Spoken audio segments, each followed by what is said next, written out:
Hi, I'm Daniel Kingsley. I'm the Director of Presence Training, and this is our guide to the principles of authentic public speaking. And the next one of those principles I'd like to share with you is this one. Assume support. Assume support. And what this refers to, what assume support refers to, is how we deal with the fact that audiences listen to us with blank faces. Now, you may think it's just you, that it's just you the audience is listening to with a blank face, and everyone else has got really engaged and excited audiences, and that may be true in stand-up comedy. But if you are giving an ordinary talk in front of an ordinary audience, their faces are going to be blank most of the time, once you get above 15 or 20 people in an audience. That's not about you, that's just about the way that audiences listen. And the term assume support was coined by Lee Glickstein, who was one of my teachers and one of the framers of the speaking circles method, because he noticed that audiences tend to listen with blank faces, even when they're interested, especially when they're interested. So we can't actually tell what an audience member is thinking by whether or not they've got a blank face. Occasionally, an audience member might smile, they might laugh if you make a joke, but generally speaking, their faces are going to be blank most of the time. They might shake their head if they disagree with something you've got to say, but 90–95% of the time, an interested audience is going to listen with a blank face. And yet that's really disconcerting for the part of us that wants the feedback. There's a young, more nervous, more vulnerable part of us that wants feedback, and it's like, I don't know whether they're liking what I've got to say. So what we can do about that is firstly recognize this as a principle. Recognize that audiences aren't going to give us the feedback that we want.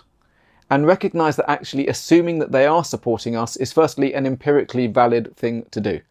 Most people in most audiences, most of the time, are interested in what you've got to say, because most of the time you know more about that topic than them, and they're interested at least to hear your point of view on the subject. Yes, of course, there may be 5% or 10% of people in the audience who don't come into that category, but which would you rather concentrate on? The 90% who are really interested in what you've got to say, or the 5 or 10% who disagree with you, or may not be interested? Secondly, if we assume that people aren't supporting us when they've got a blank face, it's actually going to make us speak worse. Whereas, if we assume that they are supporting us, we're actually going to speak better. So given we actually don't know which is the case, and given that empirically speaking for any given person they probably are interested in what we've got to say, it makes sense to assume they are supporting us.